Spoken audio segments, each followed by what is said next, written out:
जी आपका हमारे YouTube channel Rajiv classes में स्वागत है। आज हम लोग पढ़ेंगे कक्षा 10 का मॉडल पेपर। मॉडल पेपर में दो भाग होते हैं, एक खंड अ एक खंड ब। तो खंड अ को हम लोग कंप्लीट रूप से सॉल्व कर लिए। ये वीडियो हमारा स्पेशली उत्तर प्रदेश बोर्ड के लिए है, यूपी बोर्ड के लिए है। जो भी बच्चे यूपी बोर्ड में पढ़ते हैं उनके क्लास 10th के मैथ का ये मॉडल पेपर है।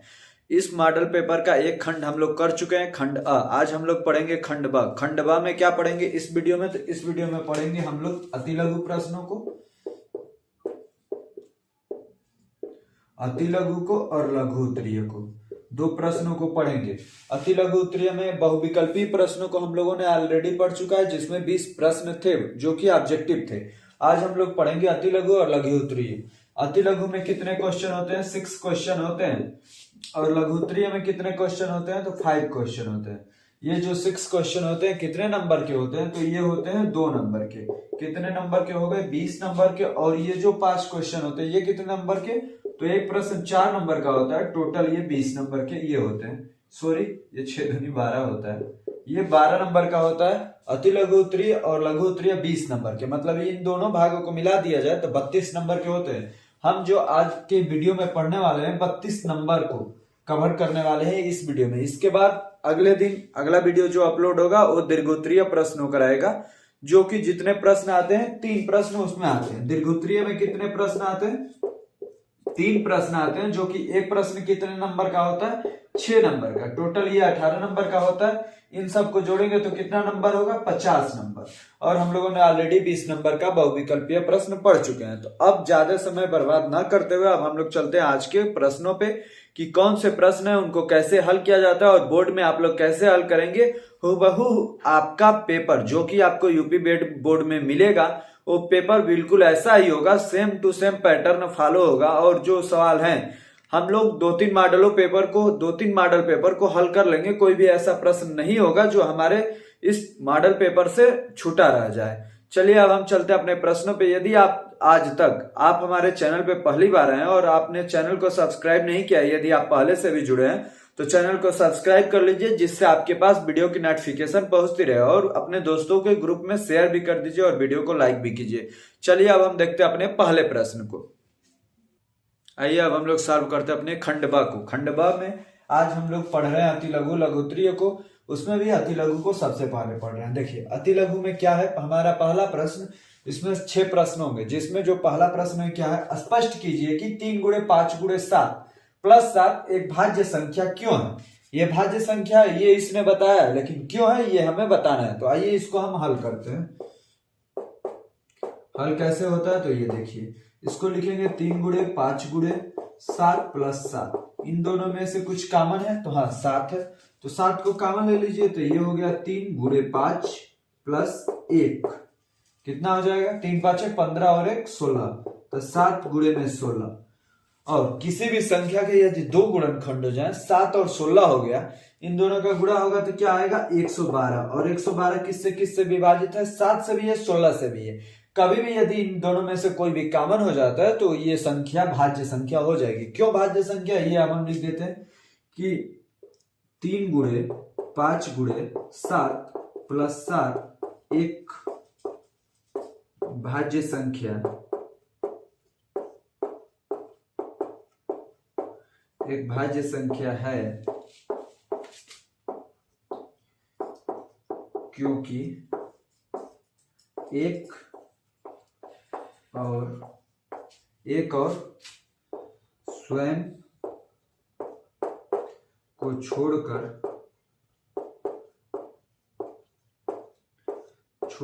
अन्य संख्या से भी विभाजित है। छोड़कर अन्य संख्या से भी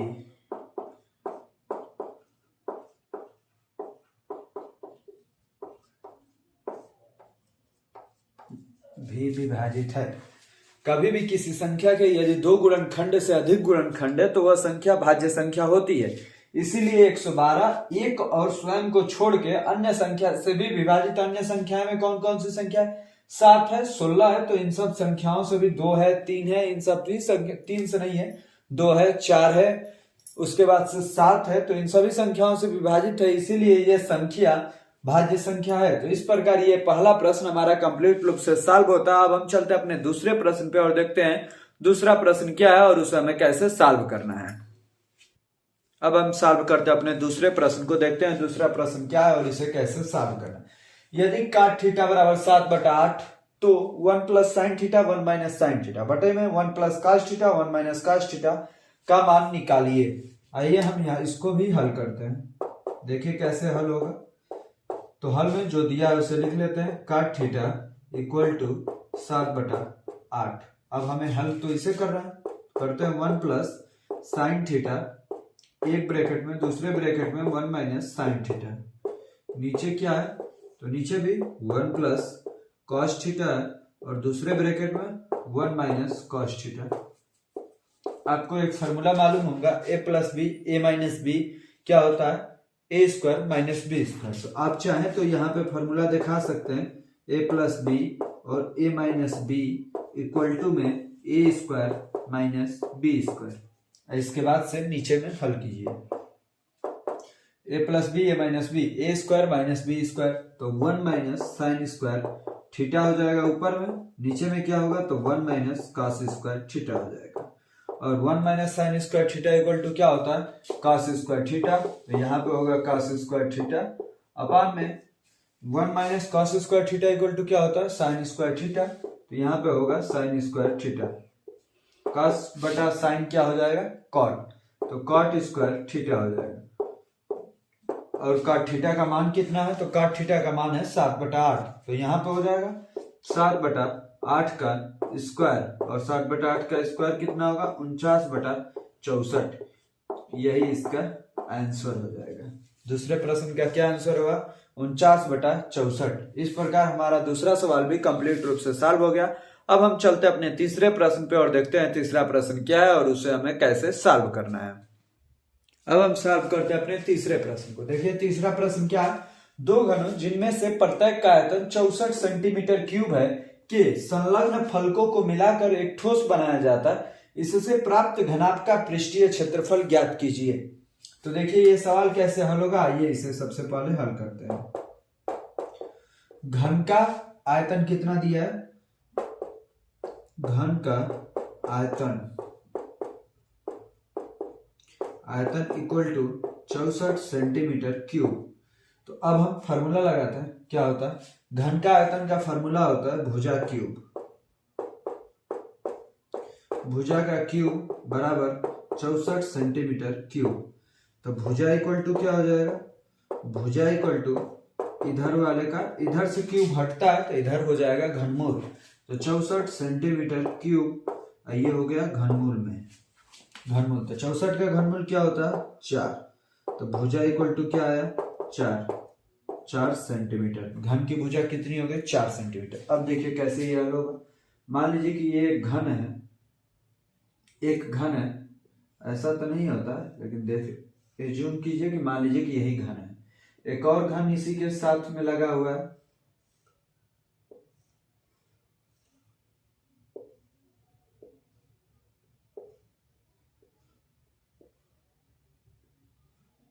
देखिए जो पहले घन था इसकी भी साइड थी 4 सेंटीमीटर, इसकी भी साइड थी 4 सेंटीमीटर, यहां से यहां तक कि ये कितना है, ये भी है 4 सेंटीमीटर, और ये जो हाइट है ये भी कितना है, ये भी है 4 सेंटीमीटर, ये भी आपको 4 सेंटीमीटर है, सब कुछ 4-4 है। लेकिन अब देखिए क्या हो गया, जो ये लेंथ है 4 इसका और 4 इसका मिलके क्या हो गया 8 हो गया, जो अब घनाभ बनेगा उसका 8 हो जाएगा, और ये अभी भी मोटाई तो 4 ही होगी और हाइट कितनी होगी अभी भी 4 ही होगी, उन दोनों में कोई चेंजिंग नहीं आएगा, केवल लंबाई में चेंज आएगा। अब घनाभ कैसा बनेगा, अब ऐसा बनेगा,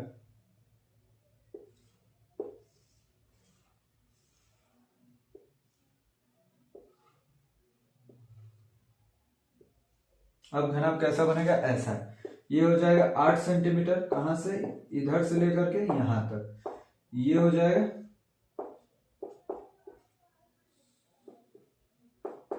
4 सेंटीमीटर, ये कितना हो जाएगा, ये भी हो जाएगा आपका 4 सेंटीमीटर। अब देखिए हमने घन का एक साइड निकाला था 4, वही 4 4 जुड़ के हो गया 8। हमसे पूछ क्या रहा है कि इससे प्राप्त घनाभ का पृष्ठीय क्षेत्रफल। घनाभ का पृष्ठीय क्षेत्रफल निकालिए। घनाभ का पृष्ठीय क्षेत्रफल का फॉर्मूला क्या होता है? पृष्ठीय क्षेत्रफल का मतलब घनाभ में कितने क्षेत्र, पृष्ठीय क्षेत्रफल, घनाभ में कितने फलक होते हैं? 6 फलक। 6 फलक का क्षेत्रफल निकाल के आपको जोड़ देना होता है।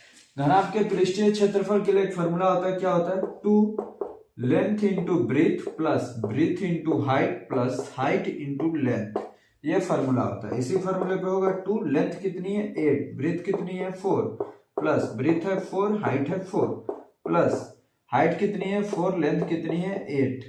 तो इसी फॉर्मूले पे आपका आ जाएगा आंसर। ये देखिए 2 8 चौके 32 प्लस 4 चौके 16 प्लस 8 चौके 32, इन सबको जोड़ेंगे तो कितना हो जाएगा? 80। तो 2 गुणे में 80, 32 32 64 और 16 80, 2 गुणे 80 कितना आ जाएगा? 160। कितना आंसर आया? 160 सेंटीमीटर स्क्वायर। जब तक आप इस यूनिट को नहीं लिखेंगे तो आपका सवाल गलत हो सकता है, आपको पूरा में पूरा नंबर नहीं मिलेगा। अब 160 सेंटीमीटर स्क्वायर यदि लिखें तो आपको 2 नंबर कंफर्म मिलेगा, यदि ऐसे आपने सवालों को हल किया है तो। ये रहा आपका आंसर। इस सवाल का आंसर क्या रहा? ये रहा। घनाभ का पृष्ठीय क्षेत्रफल कितना होगा? 160 सेंटीमीटर स्क्वायर। आप चाहे तो इसको पूरे अच्छे से लास्ट में एक लाइन और लिख देंगे तो और अच्छा हो जाएगा। लिखेंगे घनाभ का पृष्ठीय क्षेत्रफल, घनाभ का पृष्ठीय क्षेत्रफल इक्वल टू 160 सेंटीमीटर स्क्वायर। अब आपका सवाल और अच्छा दिखने लगेगा, आपका हल। अब हम चलते हैं अपने चौथे प्रश्न पे और देखते हैं चौथा प्रश्न क्या है और उसे हमें कैसे आसानी वैसे सॉल्व करना है। आइए देखते हैं अब हम अपने चौथे प्रश्न को। अब हम सॉल्व करते हैं अपने चौथे प्रश्न को। देखिए चौथा प्रश्न क्या है? निम्न आंकड़ों का माध्य ज्ञात कीजिए। इसमें एक वर्ग अंतराल दिया है और दूसरा बारंबारता दिया है। वर्ग अंतराल कैसा है? 10 से 20, 20 से 30, 30 से 40, 40 से 50, 50 से 60, 60 से 70, ऐसा दिया है। अब देखिए नीचे में बारंबारता दिया है, इसमें 2 है, इसमें 7 है, इसमें 12 है, इसमें 15, 8, 6। अब आइए इसको हम सब सॉल्व करते हैं। कैसे सॉल्व करना है ये देखिए। इसका हमें क्या करना है? तो इसका हमें माध्य ज्ञात करना है। यहाँ पे लिखिए वर्ग अंतराल, एक साइड में आप लोग लिखेंगे वर्ग अंतराल, उसके बाद से क्या लिखेंगे? तो उसके बाद से लिखेंगे बारंबारता। बारंबारता को शॉर्टकट में एफआई भी कहा जाता है। इसके बाद से क्या लिखेंगे? एक्सआई। एक्सआई क्या होती है? तो इसी वर्ग अंतराल के मध्यमान को इसमें लिखना होता है। और एफआई तो दिया ही है, वर्ग अंतराल भी दिया हुआ है। और इसके बाद से क्या करते हैं? यहाँ पे एफआई और एक्सआई करते हैं, एफआई और एक्सआई लिखते हैं। आइए इसको हम सब लिखते हैं। वर्ग अंतराल में क्या लिखना है? 10 से 20 और इसमें 2 लिखना है, इसमें 20 से 30 और इसमें लिखना है आपको 7। ऐसे ही कहां तक जाना है? 30 से 40, 70 तक जाना है। यहां पे लिखेंगे 40 से 50, 50 से 60, 60 से क्या हो जाएगा? 70। इसमें 2 है, 7 है, 12 15 8 6, 12 15 8 6, ये हो गया। अब इसके में मध्यमान लिखना है। 10 और 20 का मध्यमान क्या हो जाएगा? 15। वैसे इसमें 25, 35, 45, 55 और उसके बाद से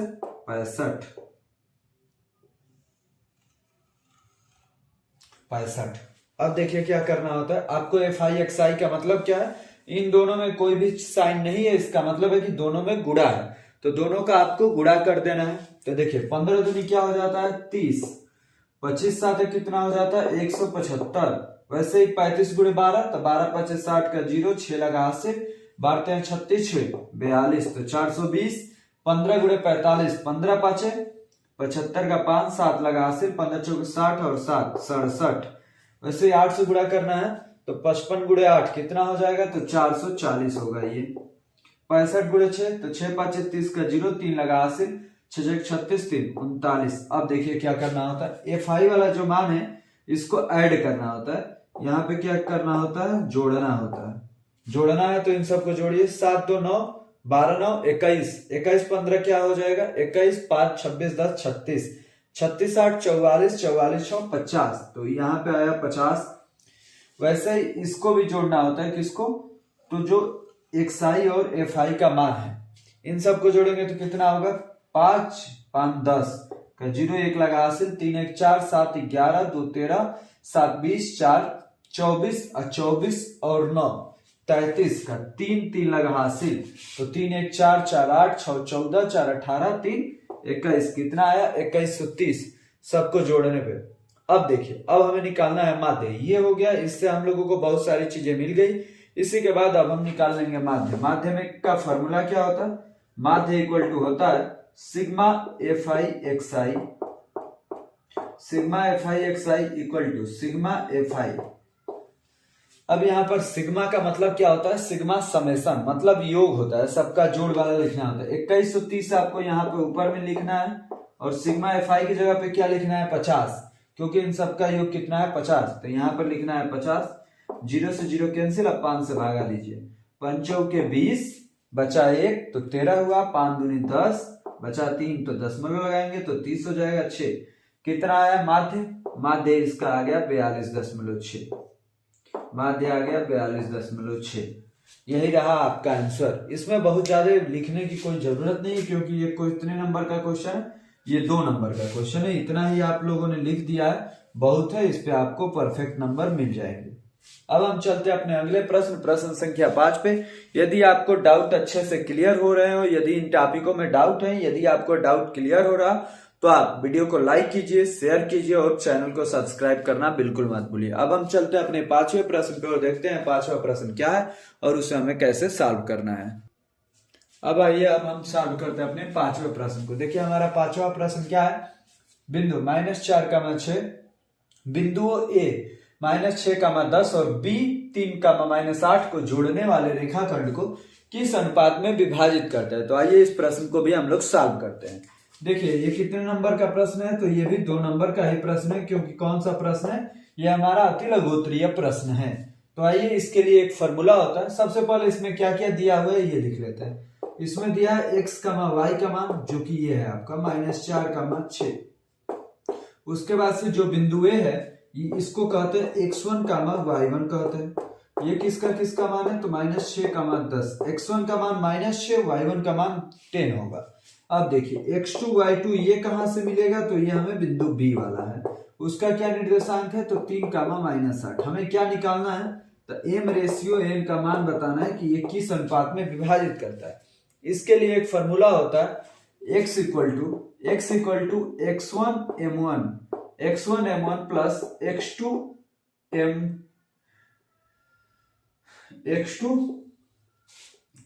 m1 नहीं होता, केवल m होता, x1m प्लस x2m बटा में m प्लस n, ये फॉर्मूला होता है। ऐसा ही y के लिए भी होता है कि y equal to x1m plus में यहाँ पे y1m प्लस में y2n बटा में m प्लस n।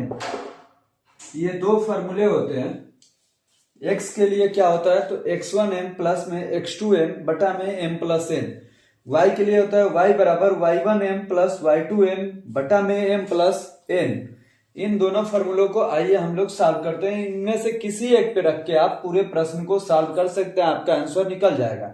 दूसरे पर कब सॉल्व होता है, दूसरे पे यदि आपको चेक करना है कि हमारा आंसर सही है या नहीं है, दोनों से सेम ही आंसर आएगा। आइए x के जगह पे क्या रखना है, -4, तो x के जगह पे रखिए -4 बराबर में x1 के जगह पे क्या रखना है, -6, तो -6 और m हो जाएगा प्लस में x2 के जगह पे क्या रखना है, 3 रखना है, तो यहाँ पे हो जाएगा 3m बटा में क्या हो जाएगा ये m प्लस n। अब मल्टीप्लाई कर दीजिए त्रियक, m से गुणा होगा -4m माइनस में 4n बराबर में -6m प्लस में 3m यदि -6m इधर आएगा तो क्या होगा, +6m हो जाएगा, तो -4m प्लस 6m, और n को यदि उधर भेजेंगे तो क्या होगा, प्लस हो जाएगा, तो 3n प्लस में 4n। ये 6m में से 4m जाएगा, कितना बचेगा, 2m बचेगा, और इधर में 4 3 कितना हो जाएगा, 7n हो जाएगा। n को यदि इधर में नीचे में लाते हैं तो m बटा n हो जाएगा, और 7 उधर ही ना आने देते हैं और 2 उधर बटा में ले जाएंगे तो 7 बटा 2 हो जाएगा। मतलब हमारा आंसर क्या होगा, m रेशियो n का मान आया है 7:2।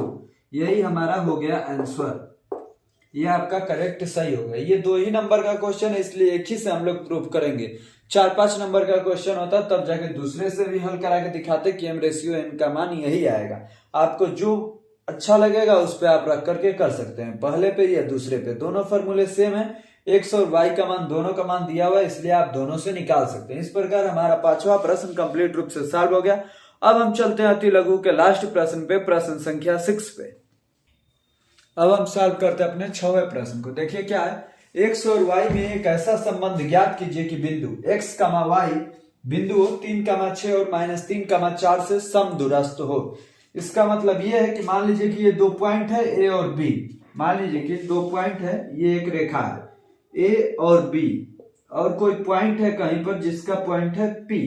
इस P से समदूरस्थ हो। इस P का निर्देशांक क्या दिया है, x, y दिया है, और A का निर्देशांक क्या दिया है, 3,6 दिया है। ये केवल मैं आपको समझने के लिए बता रहा हूं, ऐसा नहीं है कि ABP उसमें लिखा हुआ है। -3,4 किसका निर्देशांक है, इसका निर्देशांक है B का। अब दोनों से ये बिंदु समदूरस्थ हो, इसका मतलब ये है कि ये जितना दूरी होगा उतना ही दूर पर ये भी होगा। ये दोनों की दूरी D, डिस्टेंस दोनों की बराबर होगी। इसके लिए क्या करना होता है, एक दूरी वाला फॉर्मूला होता है, दो बिंदुओं के बीच की दूरी निकालने के लिए निर्देशांक में एक फॉर्मूला होता है। उसी फॉर्मूले के आधार पर हम लोग इस प्रश्न को सॉल्व कर देंगे। तो आइए देखते हैं कैसे उस फॉर्मूले का, वो फॉर्मूला कौन सा होता है और कैसे उस पर सॉल्व किया जाता है। देखिए हल करते हैं।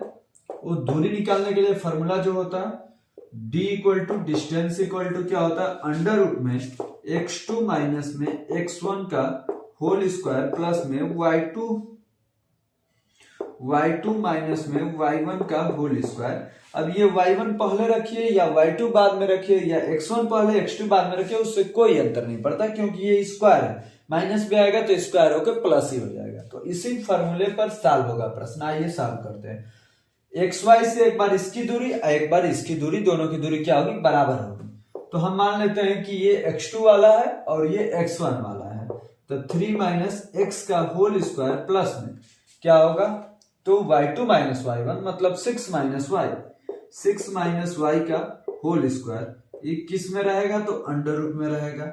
इक्वल टू में क्या होगा, तो इधर वाला भी हो जाएगा, क्या होगा, तो -3 माइनस एक्स का होल स्क्वायर प्लस में 4 माइनस y का होल स्क्वायर। अब दोनों तरफ क्या करना होगा, अंडर रूट को हटाना है तो दोनों तरफ वर्ग कर दीजिए। दोनों तरफ वर्ग करने पर, दोनों तरफ वर्ग क्या करेंगे तो हट जाएगा, दोनों तरफ वर्ग करेंगे तो अंडर रूट हट जाएगा। 3 माइनस एक्स का होल स्क्वायर प्लस में 6 माइनस वाई का होल स्क्वायर बराबर में -3 माइनस एक्स का होल स्क्वायर प्लस में 4 माइनस वाई का होल स्क्वायर। अब इसको स्क्वायर वाले फॉर्मूले पे तोड़ दीजिए। 3 माइनस एक्स मतलब ये हो जाएगा 9 प्लस में एक्स स्क्वायर माइनस में 6x, a माइनस बी के होल स्क्वायर पे इसको मैंने तोड़ा है, प्लस 36 प्लस में वाई स्क्वायर माइनस में 12y बराबर, इधर भी तोड़िए a माइनस बी वाले फॉर्मूले, या a plus B a minus B जिस पे चाहे उस पे तोड़ सकते हैं।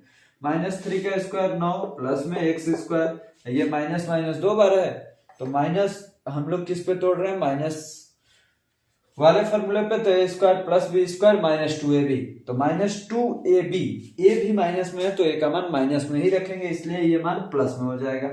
3 दूनी 6 तो 6x प्लस में, अब इसको भी तोड़ रहे हैं तो 4 का स्क्वायर 16, ये हो गया प्लस वाई स्क्वायर माइनस में 8y, ये हो गया टोटली। अब इसमें जो भी कैंसिल होने वाला हो सबको कैंसिल कीजिए। एक्स स्क्वायर से एक्स स्क्वायर कैंसिल, 9 से 9 कैंसिल। अब आइए -6x, नहीं कैंसिल होगा क्योंकि दोनों का साइन अपोजिट है और बीच में इक्वल टू है तो नहीं कैंसिल होता है, सेम साइन रहेगा तभी कैंसिल होगा। अब 36 है, उधर 36 नहीं है, वाई स्क्वायर है, उधर वाई स्क्वायर है, अब कुछ भी कैंसिल होने वाला नहीं है, तो एक्स को एक्स वाई सबको एक साइड लाते हैं और अंकों को दूसरे साइड छोड़ देंगे। -6x प्लस 6x को इधर लाते हैं तो -6x और -6x, 36 को उधर ले जाएंगे, ये -12y रहने देते हैं, y को उधर से लाते हैं, -8y को लाएंगे तो +8y बराबर में +16, इधर से +36 उधर जाएगा तो क्या हो जाएगा, -36 हो जाएगा। अब देखिए -6x -12x ये माइनस प्लस माइनस, तो -4y बराबर में -20। -4 से दोनों तरफ डिवाइड कर दीजिए तो क्या हो जाएगा, ये हो जाएगा 3x प्लस में y बराबर में 5। यही हमारा आंसर हो जाएगा।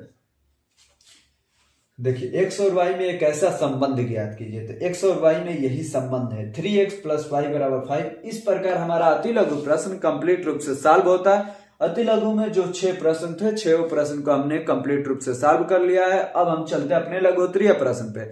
लघुत्तरीय में टोटल आपके 5 क्वेश्चन होंगे, उन सभी को भी आज ही के वीडियो में हम लोग सॉल्व कर लेंगे। आइए अब हम चलते हैं अपने लघुत्तरीय प्रश्नों पे। ये रहा हमारा लघुत्तरीय प्रश्नों का पहला प्रश्न।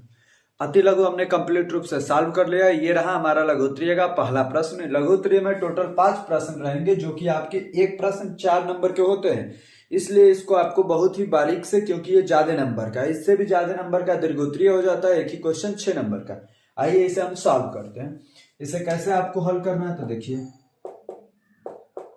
सबसे पहले आप क्वेश्चन को पढ़ेंगे कि द्विघात बहुपद 6x² - 3 - 7x के शून्यक ज्ञात कीजिए और शून्याङ्कों तथा गुणांकों के बीच के संबंध की सत्यता की जांच कीजिए। आइए सबसे पहले इसके हम शून्याङ्कों को ज्ञात करते हैं। इसका बहुपद क्या है, 6x² - 3 - 7x। तो 7x को इधर लाइए, तो 6x² - 7x - 3, मतलब गुणा करने पे 18 और घटाने पे 7 है, तो 9 और 2 का पेयर बैठेगा। 6x² - 9x plus 2x minus में 3, इन दोनों में से क्या कॉमन होगा, 3x कॉमन होगा, तो यहाँ पे बचेगा 2x, यहाँ पे बचेगा -3। इन दोनों में क्या कॉमन होगा, 1, यहाँ पे बचेगा 2x - 3। इसको एक कोष्टक में रखिए 2x - 3 को, और दूसरे कोष्टक में 3x + 1 को रखिए, 3x + 1। अब देखिए ये जो दो आपके गुणनखंड आए हैं, इनको बराबर में 0 करना है आपको। तो 2x - 3 बराबर 0, तो x बराबर क्या हो जाएगा, x बराबर 3/2। यहाँ पे करेंगे 3x + 1 बराबर 0, तो x बराबर क्या हो जाएगा, -1/3। एक आया शून्यांक 3/2, दूसरा शून्यांक आया -1/3। मतलब इसमें अल्फा का मान क्या हो गया, एक अल्फा का मान हो जाएगा, दूसरा आपका बीटा का मान। अल्फा का मान मान लीजिए कि 3/2 और बीटा का मान क्या हो गया, -1/3। अब आपको शून्यांकों तथा गुणांकों के बीच के संबंध की सत्यता की जांच करनी है। तो alpha plus beta equal to क्या होता है, -b/a।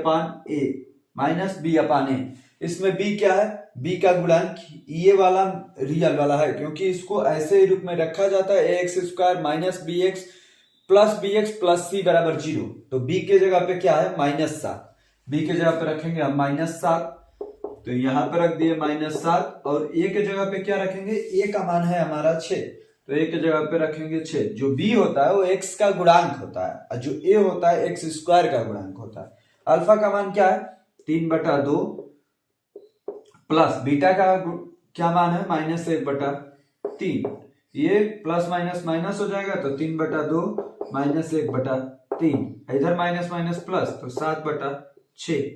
अब इन दोनों का लसा कितना होगा, तो 6, ये 2 3 6, 3 3 9, माइनस 3 1 3 दूनी 6, तो 2 एकम 2 बराबर 7/6।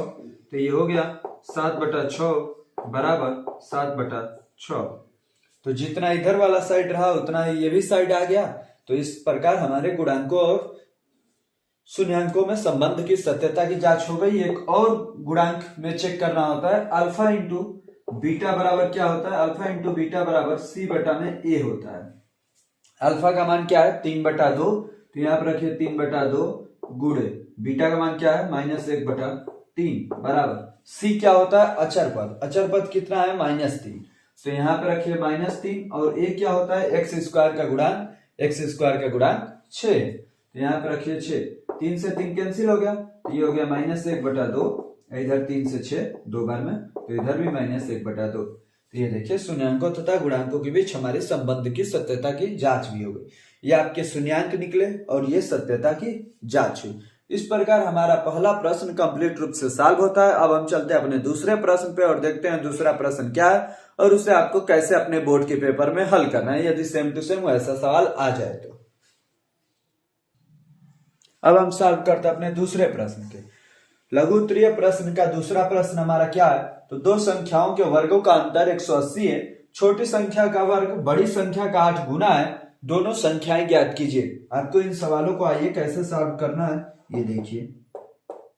सबसे पहले आपको लिखना है कि माना कि बड़ी संख्या x तथा छोटी संख्या y है। यहां पर लिखिए माना कि बड़ी संख्या x तथा छोटी संख्या y तथा छोटी संख्या y है, छोटी संख्या y। अब क्या कहा है, बड़ी संख्या दो संख्याओं के वर्गों का अंतर 180 है, तो बड़ी संख्या के वर्ग में से छोटी संख्या का वर्ग घटा दीजिए, तो x square minus Y square कितना हो जाएगा, 180 हो जाएगा। ये आपका इक्वेशन नंबर फर्स्ट बना। अब दूसरा क्या कर रहा है, छोटी संख्या का वर्ग। छोटी संख्या क्या है, y, तो y का वर्ग क्या है, छोटी संख्या का वर्ग बड़ी संख्या का 8 गुना है, तो x का 8 गुना है मतलब 8x हो जाएगा। 8 गुना है, दोनों संख्याएं याद कीजिए, तो ये जो आया y square equal to 8x, ये इसको मान लीजिए कि समीकरण 2 और y स्क्वायर का मान आप समीकरण 1 में रख दीजिए। अब लिखेंगे y स्क्वायर का मान समीकरण 1 में रखने पर, समीकरण 1 में रखने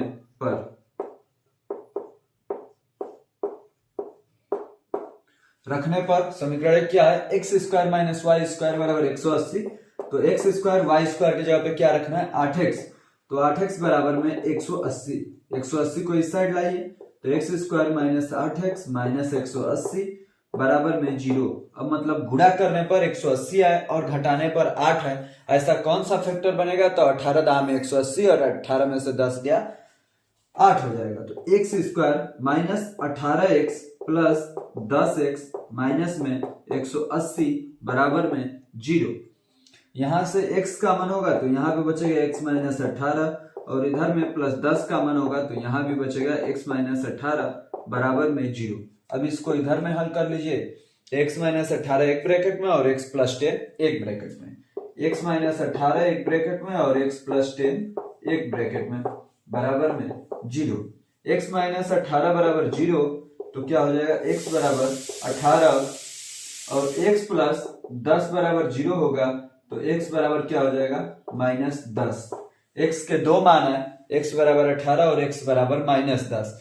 अब देखिए किसी भी संख्या का वर्ग किसी संख्या के माइनस गुणज के बराबर नहीं हो सकता। y का कुछ भी मान होगा, लेकिन 8 दहा में 80, माइनस 80 नहीं हो सकता, इसीलिए x का मान माइनस 10 असंभव है, x का मान 18 आपका परफेक्ट है। तो x इक्वल टू माइनस 10 असंभव मान है,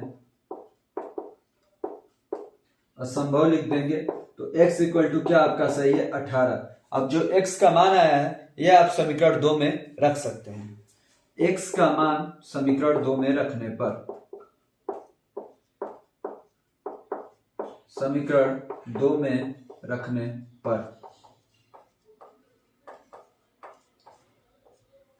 पर देखिए x के जगह पे 18 रखेंगे तो क्या हो जाएगा, y स्क्वायर बराबर 18 8 कितना हो जाएगा, 144, तो y का मान क्या हो जाएगा, प्लस माइनस 12।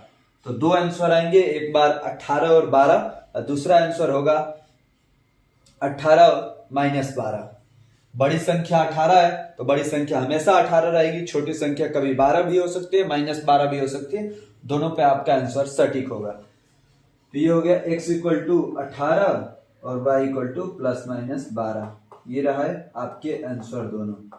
एक संख्या 18 हो गई, दूसरी संख्या प्लस माइनस 12 हो गई। इस प्रकार आपका दूसरा सवाल भी कंप्लीट रूप से सॉल्व होता है। अब हम चलते हैं अपने तीसरे सवाल पे और देखते हैं तीसरा सवाल क्या है और उसे हमें कैसे सॉल्व करना है। अब आइए हम सॉल्व करते हैं अपने तीसरे प्रश्न को, देखते हैं तीसरा प्रश्न क्या है और इसे हमें कैसे सॉल्व करना है। कि सिद्ध कीजिए कि किसी वृत्त के किसी व्यास के सिरों पर खींची गई स्पर्श रेखाएं समांतर होती हैं। तो आइए इसे हम लोग हल करते हैं। हल करने से पहले सबसे पहले आपको फिगर बनाना होगा। एक वृत्त बनाते हैं जिसका केंद्र क्या है, O है, इस पे दो स्पर्श रेखाएं खींचते हैं, एक ऊपर में खींचते हैं और एक नीचे में खींचते हैं। ये हो गया P Q, ये हो गया ए बी, और एक इसमें व्यास खींच देते हैं। ये व्यास क्या है, तो व्यास आपका हो जाएगा, व्यास भी कुछ मान लीजिए सी और डी मान लीजिए, सी और डी। अब इसको आइए हम लोग इसको सॉल्व करते हैं। देखिए आप लोगों ने एक प्रमेय पढ़ा होगा कि किसी भी त्रिज्या से स्पर्श रेखा पर, किसी भी त्रिज्या से यदि स्पर्श रेखा को मिलाया जाए तो त्रिज्या और स्पर्श रेखा के बीच कितने डिग्री का कोण बनता है, यहाँ पर आपका 90 डिग्री का कोण बनता है। त्रिज्या और स्पर्श रेखा के बीच कितने डिग्री का कोण बनता है, 90 डिग्री का कोण बनता है। तो सबसे पहले आप यही लिख लीजिए कि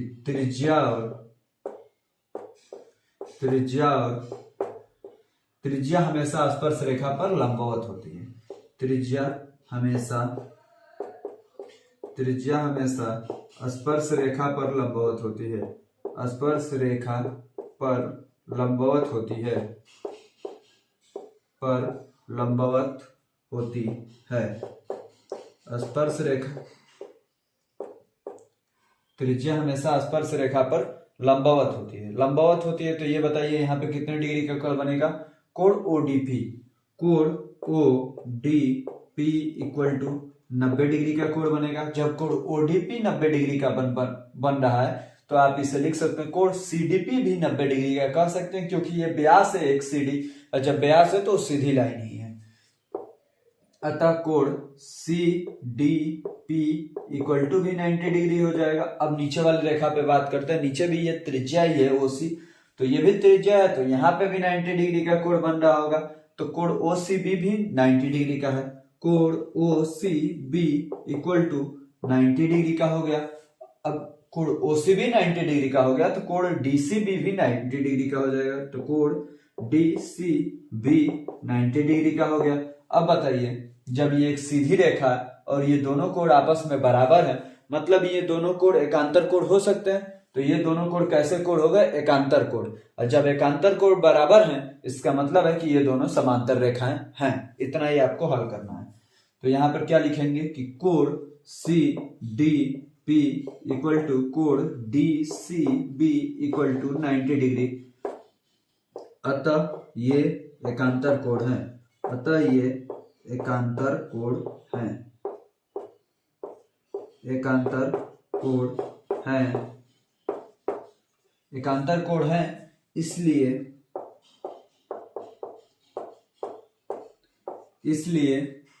पी क्यू समांतर हो जाएगा ए बी के, इसलिए पी क्यू समांतर हो गया ए बी के। जब भी एकांतर कोण बराबर है इसका मतलब है कि ये दोनों रेखाएं समांतर रेखाएं हैं। इस प्रकार आपका तीसरा प्रश्न भी, लघुत्तरीय प्रश्न का तीसरा प्रश्न भी कंप्लीट रूप से सॉल्व हो गया। अब हम चलते हैं अपने चौथे प्रश्न पे और देखते हैं चौथा प्रश्न क्या है और उसे हमें कैसे, यदि बोर्ड एग्जाम में उसी टाइप के सवाल आए तो कैसे उनको हमें सॉल्व करना है। आइए देखते हैं अपने चौथे प्रश्न को।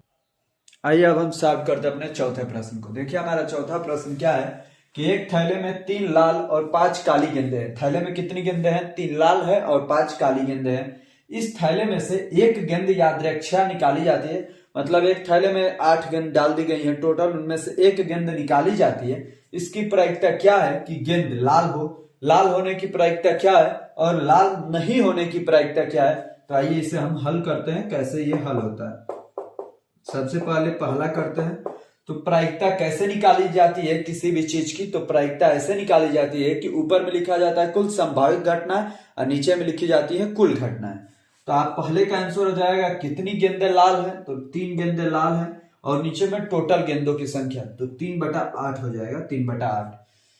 इसका आपको यदि फॉर्मूला लिखना होगा तो इसका फॉर्मूला भी लिख सकते हैं, प्रायिकता बराबर कुल संभावित घटनाएं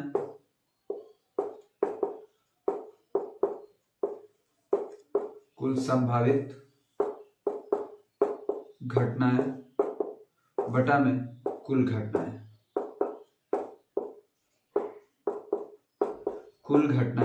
तो कुल संभावित घटनाएं कितनी है, तो 3 है। कुल घटनाएं कितनी है, टोटल कितनी गेंदें हैं, 8 गेंदें हैं। तो ये हो गया आपके पहले का आंसर। दूसरा जब सॉल्व करेंगे तो दूसरे में भी सेम फॉर्मूला लगेगा, और दूसरे का लाल नहीं हो तो कितनी गेंदें काली हैं, 5, तो 5/8 ये आंसर हो जाएगा, 5/8 ये दोनों। ये हो गया दूसरे का आंसर आपका। ये हो गया पहले का आंसर। इस प्रकार आपका चौथा प्रश्न भी कंप्लीट रूप से सॉल्व होता है। अब हम चलते हैं पांचवें प्रश्न में। सोच लीजिए प्रायिकता कितना इंपॉर्टेंट चैप्टर है आपके लिए, कि प्रायिकता का एक सवाल इतना कम लिखना है, फिर भी ये 4 नंबर का है, क्योंकि प्रायिकता ज्यादा लोगों को समझ में नहीं आती है, इसलिए ये आपके लिए इंपॉर्टेंट चैप्टर है। अब हम चलते हैं पांचवें सवाल पे, लघु उत्तरीय प्रश्न के लास्ट सवाल पे, क्योंकि लघु उत्तरीय में 5 प्रश्न ही आपके बोर्ड एग्जाम में आएंगे। तो आइए अब हम सॉल्व करते हैं अपने पांचवें प्रश्न को। आइए अब हम सॉल्व करते हैं अपने पांचवें प्रश्न को। पांचवा प्रश्न क्या है, तो सिद्ध कीजिए कि किसी बाह्य बिंदु से किसी वृत्त पर खींची गई स्पर्श रेखाओं के बीच का कोण स्पर्श बिंदुओं को मिलाने वाले रेखा खंड द्वारा केंद्र पर अंतरित कोण का समपूरक होता है। तो इसे हम हल करते हैं। हल करने में सबसे पहले आपको फिगर बनाना होगा। फिगर कैसे बनेगा, तो ये देखिए, ये आपने एक वृत्त बना दिया, इसमें ये केंद्र हो गया O, और इससे 2 ये रेखाएं खींची गई हैं, 2 रेखाएं खींची गई हैं स्पर्श रेखाएं किसी बाह्य बिंदु से। ये बाह्य बिंदु मान लीजिए कि P है, जिससे 2 स्पर्श रेखाएं खींची गई हैं। खींची गई स्पर्श रेखाओं के बीच का कोण स्पर्श बिंदुओं को मिलाने वाले रेखाखंड, स्पर्श बिंदुओं को मिलाने वाले रेखाखंड, ये भी एक आपने मिलाया है, मिलाने वाले रेखाखंड द्वारा केंद्र पर अंतरित कोण का संपूरक होता है। मतलब आपको ये प्रूफ करना है कि यहाँ पर बना हुआ कोण और यहाँ पर बना हुआ कोण, ये दोनों कोण कैसे हैं, समपूरक हैं। ये दोनों कोण कैसे हैं, समपूरक हैं। मतलब इन दोनों कोणों का योग कितना है, 180 डिग्री है। तो सबसे पहले आपको मालूम है कि किसी भी त्रिज्या द्वारा स्पर्श रेखा पर डाला गया स्पर्श रेखा को मिलाने वाले बिंदु पे वहां पे 90 डिग्री का कोण बनता है। ये हो गया A और ये हो गया B, मतलब कोण OAP कितना हो जाएगा, 90 डिग्री हो जाएगा। तो आइए सबसे पहले इसे हम लिखते हैं कि त्रिज्या और स्पर्श रेखा के बीच, त्रिज्या और स्पर्श रेखा के बीच 90 डिग्री का कोण बनता है। 90 डिग्री का कोण बनता है। कितने डिग्री का कोण बनता है, तो 90 डिग्री का कोण बनता है। त्रिज्या और स्पर्श रेखा के बीच 90 डिग्री का कोण बनता है। इसका मतलब ये हो गया कि कोण A इक्वल टू भी 90 डिग्री हो गया और कोण B इक्वल टू भी 90 डिग्री हो गया। इस प्रमेय से ये दोनों चीज हो गए। अब हम लिखते हैं चतुर्भुज OAPB में एक चतुर्भुज के सभी कोणों का योग कितना होता है, 360 डिग्री होता है। तो लिखिए कोण O प्लस कोण A प्लस कोण P प्लस कोण B बराबर 360 डिग्री। और इसमें मालूम है कि कोण A 90 है, कोण B भी 90 है। तो कोण O प्लस 90 प्लस कोण P प्लस 90 बराबर 360। अब इसमें हो जाएगा कोण O प्लस में कोण P प्लस 90 180 बराबर में 360। 180 उधर जाएगा तो क्या हो जाएगा, कोण O प्लस कोण P इक्वल टू 180। उधर जाएगा तो माइनस होगा, तो 360 माइनस 180। तो 360 में से 180 जाएगा, कितना बचेगा, 180। तो कोण O प्लस कोण P बराबर में 180 डिग्री। और यही हमें प्रूफ भी करना था कि केंद्र पे अंतरित कोण और स्पर्श बिंदु, जिस बिंदु से स्पर्श रेखाएं खींची गई हैं, इन दोनों कोणों का योग, ये दोनों कोण एक दूसरे के संपूरक होते हैं। इस प्रकार हमारा लघु उत्तरीय प्रश्न भी कंप्लीट रूप से सॉल्व हो जाता है। इस वीडियो में हम लोग अति लघु और लघु उत्तरीय प्रश्नों को हल किए। टोटल 11 प्रश्नों को हल किए हैं। ऐसे क्वेश्चन आपके बोर्ड एग्जाम में पूछे जाते हैं। यह आपका एक मॉडल पेपर है।